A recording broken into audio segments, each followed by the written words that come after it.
If you're new here, welcome. If you're returning, thanks for coming back. Today we're going to be covering the 1,000 horsepower K12 March. 826 horsepower at the hubs, okay? If we want to split hairs, and it works out at 1,050 horsepower at the engine. So we're calling it, on the Hill Climbs Monster Pictures, we called it 830 horsepower. Plus, I think he might have put. Near enough. It's a lot for a 1,200 kg car. I need to put it back on the scales. It could be either side of that now, I'm not sure. We call it 1,200's near enough. Yeah, it's heaps. Enough of my ugly face.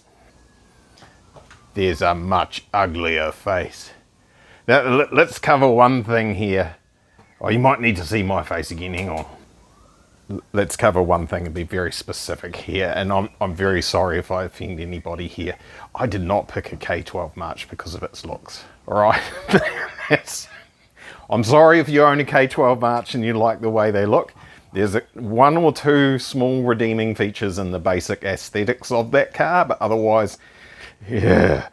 It was chosen because I wanted the wheels in the right places. I was trying to make what Nissan would have made as a Group B car in about the 2006 to 2012 era, somewhere around there, you know, in that sort of age group, because that was the bracket of vehicles that I could afford. So I had to choose from that age group, and there really weren't a lot of Nissans that were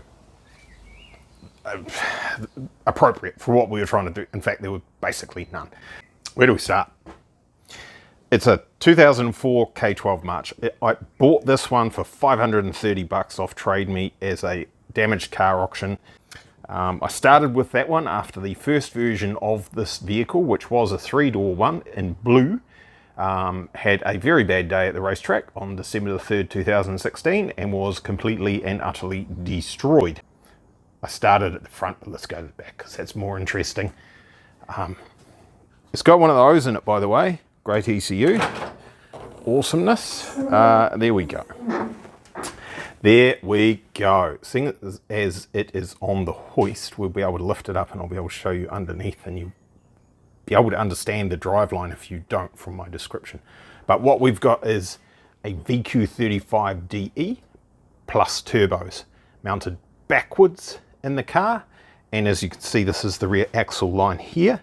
So the entire motor is well forward of the axle line. It's, well, it used to be forward of the actual wheels, not the tires. The entire motor was forward of the wheels, but we've gone to 19s now, and I actually haven't bothered to try and work this one out. But if we started here and went through here, and it's really hard to see, we're lining up, the camera's in the wrong spot, you see, we're lining up basically with a cam chain.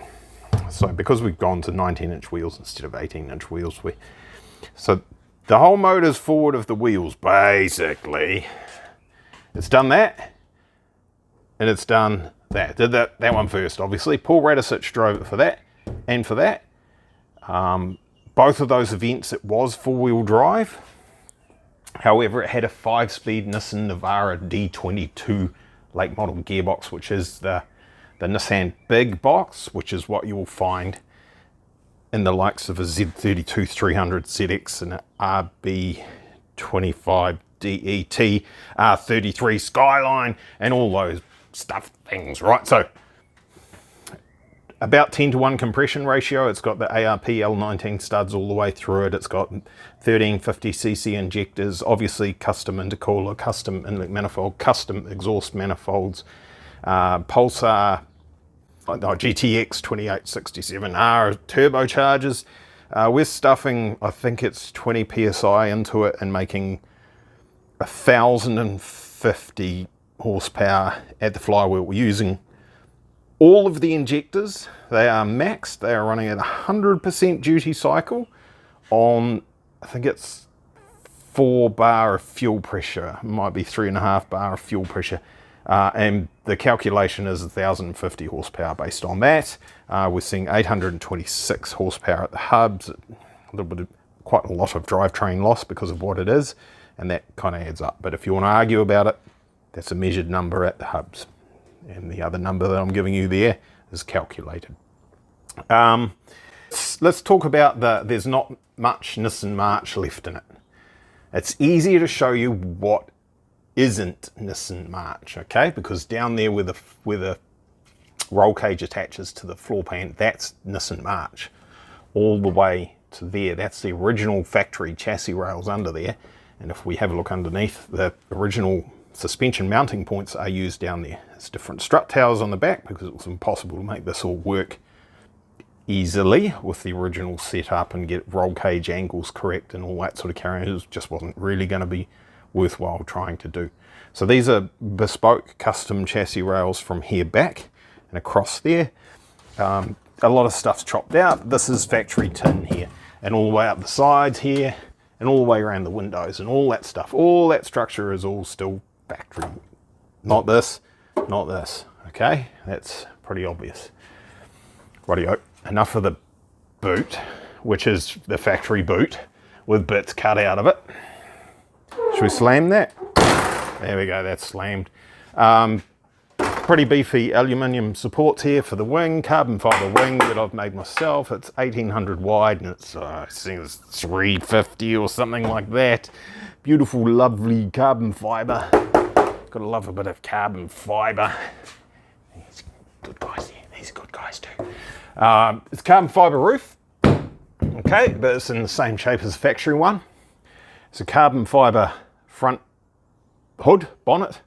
It doesn't have the engine under it, so you might want a trunk. Frunk, sorry, they call it a frunk, but it's not. So aside from the bonnet and the roof, every single factory panel is there. They are modified and tweaked, but they are there. That's steel,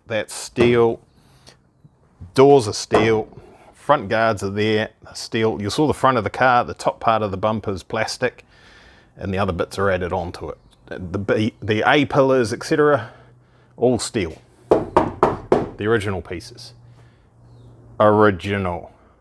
Did I tell you I bought this car for 530 bucks from Trade Me? It was a 5-door, so I have spliced on 3-door panel from here back. Okay, so it's probably the world's, and I've just really roughly spliced it just there. It is probably the world's only 5-door to 3-door K12 March conversion ever. But the chassis is the same underneath, so there's reasons for that. We won't go into it here. We have got inside here, we've got a Link Dash 2 Pro, we've got an OMP steering wheel, we've got a Woodward steering column, OMP seats, Sabelt harnesses. Under the passenger side here, we've got, you can see the PDM, a Link Razor PDM, and we've got a Link Voodoo G5 ECU. In the front, there's another PDM to help run things, or not. Might as well show you. It's quite light. So I made this. This is bespoke. You can't. Well, I don't know if you can actually. You might be able to. You can't buy those, as far as I know, but. There you go. It weighs like 2 kgs or something. It's all very handmade looking. Carefully throw that on the ground like that. And there you go. That's what's in the frunk. It doesn't race with that on. I put that on because Motorsport New Zealand rules regulate that we have to have this in case we spill fuel while we're filling it up. But what happens there is any water that comes in here and drips down there then goes and fills up, goes into the tank. So while it's sitting around, that stops that problem. Okay, so there's the battery in the front there. There's the other PDM that runs the two, what are they? 340 litre per hour fuel pumps in there or something like that. That might be bigger, I can't remember. It runs the fans. Yes, race cars do have fans. Despite some internet experts saying that they don't, there's actually examples of F1 cars with fans on them depending on what they're doing and stuff. And when you end up sitting around looking at an ugly face, I mean, when you end up sitting around waiting and staging and things like that and you want to have the engine running for whatever reason, it's good to have fans. And those fans have proven themselves to be quite worthwhile up to around about 120 k's an hour. And you're going to say, rubbish, you should be getting more airflow through than that. Well, hang on a second.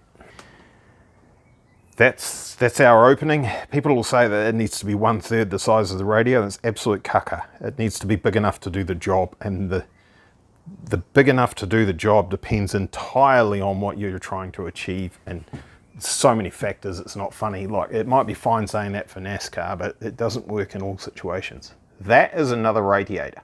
That is a cut down D40 Navara radiator with some damage from some road cones, and that is for the water to air intercooler system. That's a core about that thick. That restricts the airflow quite a lot. It does a very good job of keeping the air temps down.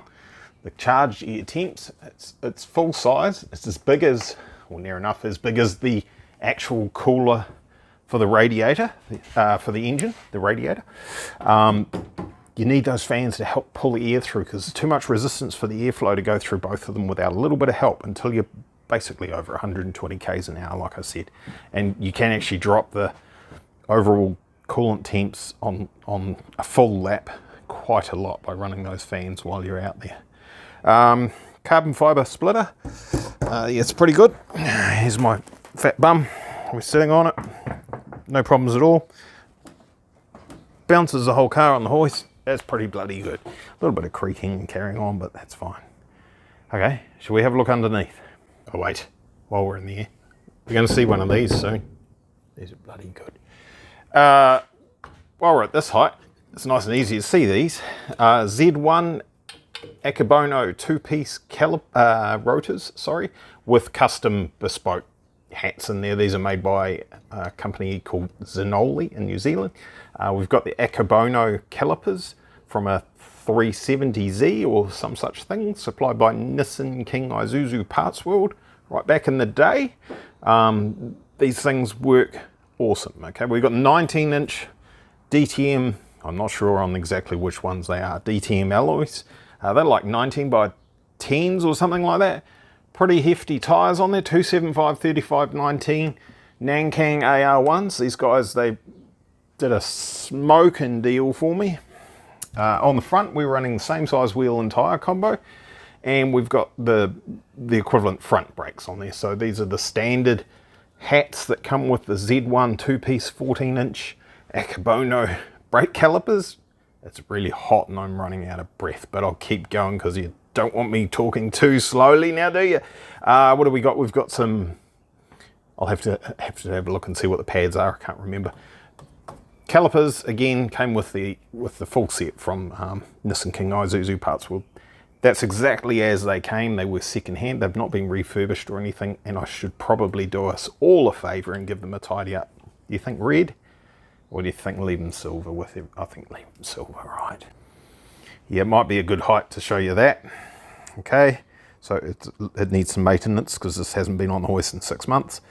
Blow-in diffuser. The idea being the exhaust gases come out of here pretty damn quick when you've got your foot up there. There's 1,000 horsepower with air coming out of there, so it's a lot. Theory being that'll create a lower pressure here and drag the air through from underneath and blah, blah, blah. You can all argue over that. F1 did it, so it must work. Until you lift your foot off the throttle and then you die. The light's the wrong way. Hang on, let's walk through here. Let's walk through here. Look how flat that is under there. That's amazing, isn't it? That's amazing. Oh, the lighting's not very good. If I turn off those lights up in the roof, you'll see it all a little bit better. Now, I polished under here. That was probably pointless. I can't see that lasting long at all. And in fact, this would have been shiny enough. So obviously carbon fiber splitter going all the way back to there. That's clearly just a fiberglass panel there. Look, I ran out of carbon fiber at the time, and that doesn't need to be carbon fiber. These other panels that run through the center here will be replaced at some point. I haven't really finished up the design. Nothing to see, is there, until I take some panels off. Rightio, couple of panels removed. I've tried to do some real super high-tech production for you. You put a light there and turn the other lights off so we can see things better. Basically, as I said, engine's in there backwards. That's not the engine sump, that's a sump for the turbos. There's a scavenge pump to pull that oil out of there, and any serious overflow from the catch cam, which is up in here somewhere, that vents into there, pulls it out, puts it back in the engine sump, which is over here, of course. So this being the normally the back of the engine. This is the front. Flywheel is in there, concentric slave is in there, which is great for getting it out of the way when you don't have a lot of space. Not so great if you ever need to work on it. Fortunately, we haven't had any issues. It's a HGT sequential gearbox there, HGT slave cylinder inside here. Vernier bell as well comes from HGT engineering. As you can see, there's a lot of bespoke engineering going on under here. We have engine, gearbox, prop shaft. It's a custom adapter on there. Runs forward to a bespoke reversing transfer box. There's a pinion and a spur gear in there. That's all. There's nothing else. There's no clutch or anything like that. The front of the spur gear goes on directly onto the front diff. And obviously the back of that spur gear also just attaches to the rear prop shaft, which just runs through here and all the way to the rear diff, which is, oh, you'll never see it. It's up in there. You saw it from the top. So a little bit of horsepower leaking out in a few places. We need to do a little bit of a clean. Kimberly Tool and Design machined the reversing transfer box for us. We supplied drawings and some material. That's 7075 T6. So it is stronger than some steels. Waikato Bearings provide the bearings for in there. They're pretty big bearings. You guys love seeing people rummaging around in drawers, don't you? Actually, there's the seals. And there's some second-hand spare bearings that I've kept. So, pretty sizable bearings. Very expensive. They're $400 a piece. Yes, that's why I keep the second-handies instead of throwing them away. They're not perfect, but they'll go again if they need to. Here's a steel version of that adapter that's on the front of the gearbox. This is seriously weighty. And then we started with a chunk of billet, just like this one here. And I made the adapters up myself, using that machine right there, and that one right there. Got it all sorted, so it's interesting. That probably weighs about the same as that. That might be a little bit heavier. It's a bit hard to tell. Also under here, a bit hard to see without taking that splitter off, which I'm not going to do right now. We've got chromoly suspension arms that I've made. It's a McPherson strut on the front, as you can see there. I can't remember the brand of the shocks that are in there. They're just some second-hand stuff that just been cobbled together to make it work. We haven't spent the huge dollars on suspension. Chromoly, good. And bloody hard to see. Impossible even. Chromoly there as well. Slight interference with the diffuser, so it's got a little bit of a doofer over the top there just to try and keep that sealed. That whole big piece there being aluminium, that's pretty weighty. That's about 10 kgs. Looking to remove that at some point and put something lighter in. Just the fire hazard thing, you know, there's a lot of hot in there. We put carbon fibre in there, which we use heat-proof resin and that, and probably get the strength and all that, but the resin can burn, the carbon fibre cloth won't, the resin does. It looks good, doesn't it? Look at all the shiny. So aluminium, yeah, it'll oxidize, it'll burn, but you're dealing with a lot higher temps and stuff before that sort of thing happens. People will argue about that, but that's my opinion and I'll stick to it. So there you go. That is the basics of that car. Numbers, performance numbers, it's done a 1 minute 7.9 or something like that around Hampton Downs with me driving with a sore hand trying to take it easy. It's done a 10.3 something at Mary Mary Dragway on a day where I wasn't allowed to go any faster than 10s without being sent home with less power than what's running right now. Excuses. Right, if you have any questions, please feel free to ask, like, share, subscribe and all that, and then you'll see the answers to the questions, and it may be in video form if that's what you prefer. If you've stuck around this long, thank you so much for watching. I'll try and provide some entertainment later on when we get it going for the coming season, which starts, I believe, on maybe the 17th of January, something like that, I think it is. Thanks for watching. Cheers, boy. Gives her the old foot mark on the brakes, then he goes really, here we go.